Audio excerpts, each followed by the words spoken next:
خلافت عثمانیہ کو ختم کرنے والے سب سے بڑے محرک کی بھی بات میں نے کہی تھی، لارنس آف عربیہ، یو کے کا رہنے والا، انگلینڈ کا ایک 21 سالہ یا 22 سالہ شخص تھا. اسے بہت زیادہ انٹرسٹ تھا تاریخ پڑھنے میں، اور وہ تاریخ کون سی پڑھتا تھا؟ وہ عیسائی تھا. وہ تاریخ یہ پڑھتا تھا کہ ہمارے عیسائیوں کے سارے قلعے مسلمانوں نے کیسے فتح کر لیے، کون سی کمزوری تھی ہمارے صلیبیوں میں، عیسائیوں میں.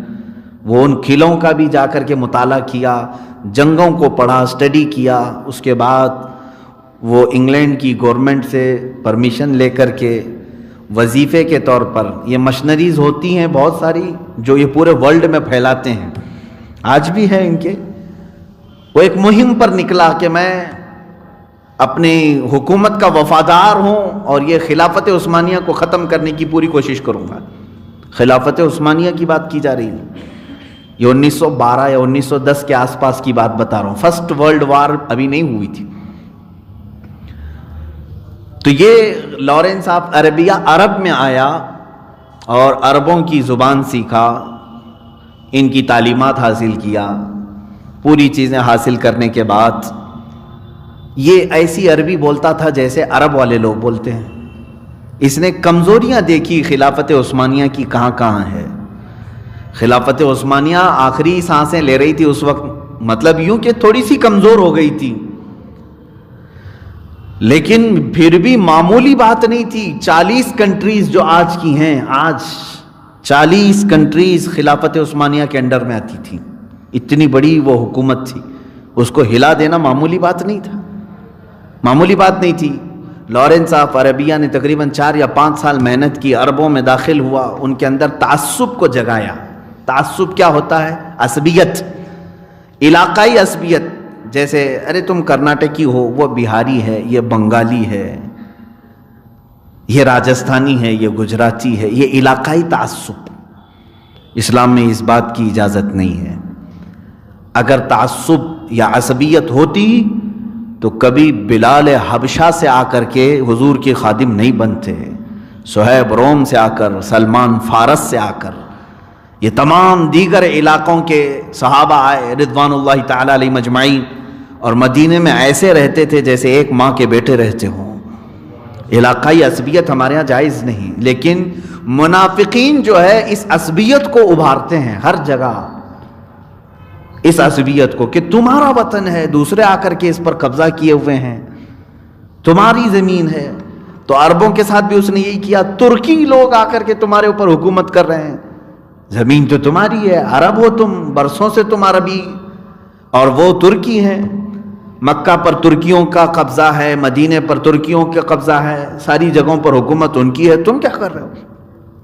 ظاہر سی بات ہے، یہ بیج جب بو دیا جاتا ہے، دھیرے دھیرے دھیرے یہ پودے نکلنے شروع ہو جاتے ہیں، زمانہ لگتا ہے. لارنس آف عربیہ عربی لباس پہنتا تھا، جبہ پہنتا تھا، وہ شماغ پہنتا تھا، اقال پہنتا تھا.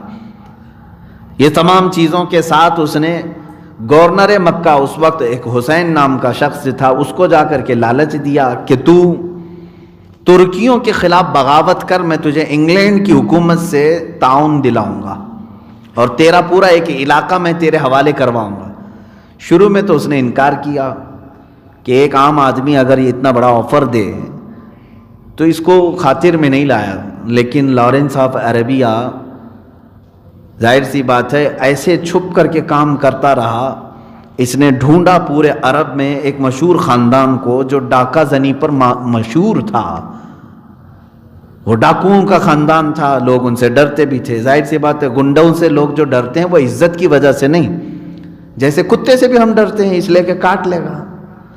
بعض گنڈے یہ سمجھتے ہیں، دیکھتے ہیں سارے لوگ کیسے مجھ سے ڈرتے ہیں، عزت کرتے ہیں، میری عزت نہیں میاں، وہ کتوں سے جیسے ڈرتے ہیں ویسے آپ سے بھی ڈرتے ہیں.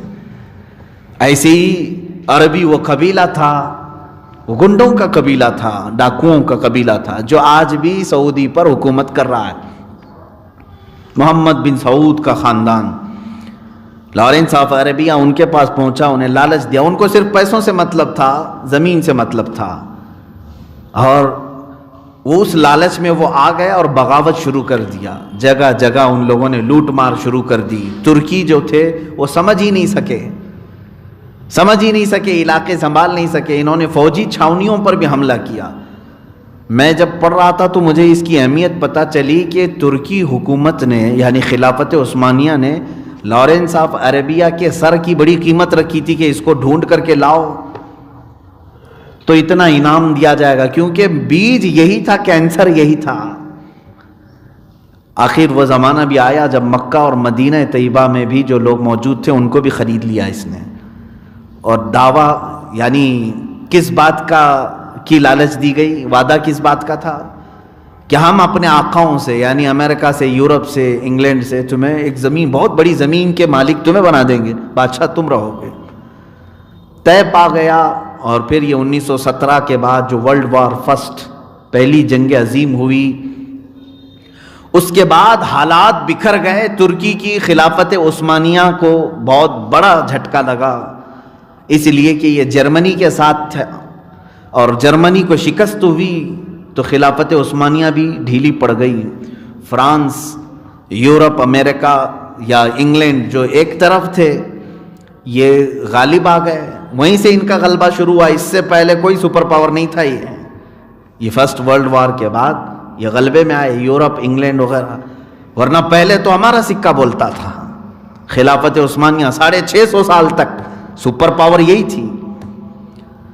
فرسٹ ورلڈ وار کے بعد پھر ان کے حوصلے بڑھ گئے، خلافت عثمانیہ کو انہوں نے ختم کرنے کے لیے پوری ایڑی چوٹی کا زور لگایا، اور عربوں میں داخل ہو کر کے لارنس آف عربیہ نے عربوں کو خود ابھارا تھا۔ باہر سے فوج نہیں آئی تھی عربوں کو ختم کرنے، ترکی کو ختم کرنے، علاقائی لوگوں کو ابھارا تھا کہ تم اٹھو ترکیوں کے خلاف، کہ تم اپنی زمینوں کے مالک ہو، تم اپنی زمینیں ان سے واپس لے لو۔ لوگ جاہل ان کی باتوں میں آئے، جگہ جگہ پر ترکیوں کے ساتھ مٹ بھیڑ ہونے لگی، تو ترکی جو ہے آخر میں سمجھوتے پر آئے، ایک صلح نامہ ایگریمنٹ ہوا اس بات پر کہ نہیں، ہم ساری چیزیں تمہارے حوالے کر کے واپس ترکی جاتے ہیں۔ معاہدہ ہوا، ایگریمنٹ ہوا، اس لیے کہ ہم نہیں چاہتے کہ مکہ اور مدینے میں مسلمانوں کا خون بہایا جائے، ان مقدس شہروں کو ہم خون سے لال نہیں کرنا چاہتے، شریف لوگ تھے وہ۔ تو تقریباً 1923 میں یہ معاہدہ ایگریمنٹ قرار پایا، اور اس کے بعد ترکی وہاں سے چھوڑ کر چلے گئے۔ لیکن آج بھی ان کے عشق رسول پر میں واقعی اللہ کا شکر بھی ادا کرتا ہوں کہ اب بھی امت مصطفیٰ صلی اللہ علیہ وسلم میں ایک جماعت ایسی ہے جو عظمت رسول کی قائل ہے۔ ان ظالم وہابیوں نے پوری دنیا میں اپنی سڑن اور اپنی بدبو پھیلا کر کے یہ کہا کہ اسلام یہی ہے۔ ترکی جب جانے لگے تو کوئی چیز وہاں سے نہیں لے گئے، بلکہ ایگریمنٹ یہ کیا، رسول کریم صلی اللہ تعالی علیہ وسلم سے وابستہ جتنے تبرکات ہیں ہم سب ترکی لے جائیں گے۔ ان وہابیوں نے چھوڑ دیا، لے جاؤ، یہ ویسے بھی ان کو کیا مطلب تھا تبرکات سے، اگر وہ رکھ کر جاتے تو شاید یہ لوگ سب جلا دیتے، شرک کے نام پر، توحید کے نام پر سب ختم کرتے، بہت ساری چیزیں انہوں نے مٹا دیا، ختم کر دیا۔ ایگریمنٹ ہوا اور اس کے بعد چلے گئے۔ میرے عزیزو، اس کا پس منظر میں بتا کر آپ سے صرف اتنی بات کہنا چاہتا ہوں، 650 سال پر پھیلی ہوئی خلافت عثمانیہ جب دم توڑنے لگی، اپنے ہی علاقوں میں عرب میں کمزور ہوئی، تو کس کی بدولت، کس کی وجہ سے؟ ایک منافق کی وجہ سے، لارنس آف عربیہ، جس کینسر کو شروع میں نہیں پہچانا گیا تھا۔ یہ اسی طرح سے جڑیں کاٹتے ہیں اور وائر کاٹتے ہیں، مین جگہوں پر یہ حملہ کرتے ہیں۔ یہ اتنا بڑا نقصان کر کے گیا جس کا خمیازہ بھگتتے بھگتتے آج امت کو 100 سال ہو گئے۔ اور ہندوستان کی تاریخ میں بھی میں نے یہ پچھلی مرتبہ عرض کیا تھا کہ آزادی کا سب سے بڑا فریڈم فائٹر پہلا وہ شہید ٹیپو سلطان ہیں علیہ الرحمت والرضوان۔ ان کی کاوشیں اگرچہ آج لوگ بھول چکے ہوں، لیکن جب ابھی کہیں سے انگریزوں کے خلاف کوئی بات نہیں کرتا تھا، اس وقت اس مرد مجاہد نے ان کے خلاف جنگیں لڑی ہیں اور ان سے کہا ہے کہ تم ظلم کے طور پر ہندوستان پر قابض ہوئے ہو، لیکن ان کی پوری مساعی جمیلہ، ان کی جتنی کوششیں تھیں، آپ ہماری کتابیں تو چھوڑیں، انگریزوں کی کتابیں پڑھیں تو پتہ چلے گا۔ انگریز لکھتا ہے کہ ہندوستان میں جانے کے بعد انڈیا میں سب سے زیادہ خطرہ ان کو جس سے تھا وہ ٹیپو سلطان سے تھا۔ بہت بڑا مقابلہ تھا ان کا. اور حتیٰ کہ میں نے تاریخ میں یہ پڑھا ہے کہ ٹیپو سلطان شہید ہو گئے، ان کی لاش کو اٹھانے کے لیے نہیں جا رہے تھے، ڈر رہے تھے. ان کے جسم پر ایک کوا آ کر بیٹھا، تب انہیں پتا چلا کہ ان کی موت ہو گئی. تب تک تو قریب بھی نہیں جا رہے تھے، اتنا خوف، اتنی ہیبت تھی.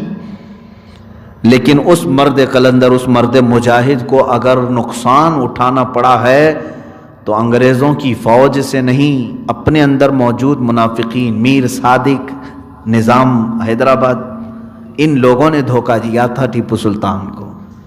یہ اندر آ کر کے فوج میں داخل ہو کر کے ان کا تعاون کرنے کے نام سے پیچھے کے دروازے کھول دیے جہاں سے انگریز داخل ہو سکیں اور حملہ کر سکیں. کیونکہ انگریزوں نے انہیں لالچ دی تھی کہ ٹیپو سلطان کو ختم کرنے میں تم ہمارا ساتھ دے دو، ہم تم کو فلاں فلاں جگہ کی ریاست دے دیں گے. میں بارہا یہی کہہ رہا ہوں کہ منافق آدمی بنتا کس لیے ہے؟ ایک ہی چیز، دنیا کی ہوس، دنیا کی لالچ انسان کو منافق بناتی ہے. عزیزان گرامی وقار، کربلا کے اس میدان میں بھی دیکھیں، امام حسین کے مقابل میں جو لوگ آئے تھے وہ سب کلمہ پڑھنے والے لوگ تھے. کون سے کفار و مشرکین آئے تھے؟ یہودی عیسائی آئے تھے، کلمہ گو لوگ تھے، کلمہ پڑھتے تھے. اور رسول اللہ کے نواسے کے خلاف انہوں نے تیریں اٹھا لی، تلواریں اٹھا لی. کس وجہ سے؟ اس لیے کہ صرف بادشاہ کی طرف سے اعلان ہوا تھا کہ جو اس میں فتح یاب ہوگا اسے اتنا اتنا مال دیا جائے گا. ہوس، دنیا کی ہوس. بلکہ جہاں میں دیکھتا ہوں قسمت کی خرابی کسی کی آ جائے، حضرت سعید ابن ابی وقاص رضی اللہ تعالیٰ عنہ کا نام سنا ہوگا آپ نے. حضرت سعید ابن ابی وقاص یہ کون ہیں؟ عشرہ مبشرہ میں سے ہیں، جن کو حضور صلی اللہ تعالیٰ علیہ وسلم نے دنیا میں ہی جنت کی بشارت دی. وہ صحابی ہیں، وہ 10 ہیں نا. حضرت سعید ابن ابی وقاص اس میں ہیں. سعید ابن ابی وقاص کا بیٹا ہے عمرو بن سعید. سعد ابن ابی وقاص، میں سعید کہہ رہا ہوں، سعد ابن ابی وقاص، ان کا بیٹا ہے عمرو، جس کو یزید کے طرف سے صرف اتنی لالچ دی گئی تھی کہ ایران کا ایک علاقہ رے جس کو کہا جاتا تھا، وہاں کا تجھے گورنر بنایا جائے گا، جا حسین کا مقابلہ کر کے آ جا. عشرہ مبشرہ میں سے صحابی رسول کا بیٹا ہے. ایک تخت کی وجہ سے ایران کی طرف جانے کی بجائے کربلا کی طرف آ گیا 4000 کا لشکر لے کر. اور شروع میں ڈر بھی تھا کیونکہ وہ جانتا تھا کہ اللہ کے نبی کا نواسا ہے. باوجود اس کے دنیا کی ہوس غالب جب آ جاتی ہے تو انسان کو کافر بنا دیتی ہے. 10ویں محرم تھی جب اس نے تیر اٹھایا اور تیر پھینک کر کے خیمہ حسین کی طرف سارے کوفیوں سے کہا ہے کوفیوں گواہ رہنا، جب یزید کے پاس یہاں کا قصہ بیان کیا جائے تو یہ بیان کرنا کہ سب سے پہلے حسین کی طرف تیر چلانے والا سعد ابن ابی وقاص کا بیٹا عمر ہے. وہ یہ کہہ کر کے تیر چلایا اس نے، اور انجام بھی بہت برا ہوا. سر حسین کو انہوں نے جدا کیا جسم ناز سے اور پھر اس کو گھمایا، جو کچھ بھی کیا، لیکن نہ اس کو رے کی حکومت ملی، نہ ایران کی کوئی بادشاہت ملی. 2 سال نہیں گزرے تھے کہ اس کی جان پر ایسی آفت آئی، مختار سقفی نے اس کو ٹکڑے ٹکڑے کر کے مار دیا. اسی کو کہتے ہیں نا دھوبی کا گدھا، نہ گھر کا نہ گھاٹ کا، گدھا نہیں کتا، نہ خدا ہی ملا نہ وصال صنم، نہ ادھر کے رہے نہ ادھر کے رہے. یہ منافقین ایسے ہوتے ہیں کہ ان کو نہ ایمان والوں کی صحبت میسر آ سکتی ہے نہ کفار و مشرکین کی، کچھ بھی نہیں. اسی لیے اللہ تعالیٰ فرماتا ہے کہ منافقین یہ سمجھتے ہیں کہ ہم سب کو دھوکہ دے رہے ہیں، در حقیقت وہ خود اپنے آپ کو دھوکہ دے رہے ہیں، وہ خود اپنی ذات کو دھوکہ دے رہے ہیں کہ تم آخرت میں دردناک عذاب مول لے رہے ہو اور تمہیں پتہ ہی نہیں ہے. یہ کیسے ہے کہ جو شخص ایک درخت پر بیٹھے، ٹہنی پر بیٹھے اور کاٹنے لگے اس کو آری لے کر کے، تو گرے گا کون؟ دنیا گرے گی، جو تماشا دیکھ رہے تھے، جو لوگ دیکھ رہے تھے وہ گریں گے. وہ خود کھائی میں گرے گا جس ٹہنی کو وہ کاٹ رہا ہے. اسی طرح منافقین اسلام میں آ کر کے یہ سمجھتے ہیں عظمت رسول پر حملہ کر کے، اولیاء کی مزارات پر حملہ کر کے، ان کو مردہ کہہ کر کے ہم یہ تمام عقائد ان کے اندر سے ہٹا دیں گے، ختم کر دیں گے، در حقیقت تو خود اپنے جہنم میں جانے کا سامان بنا رہا ہے، خود اپنے جہنم میں جانے کا سامان بنا رہے ہو۔ دھوکہ کس کو دے رہے ہو؟ تم خود اپنے آپ کو دھوکہ دے رہے ہو۔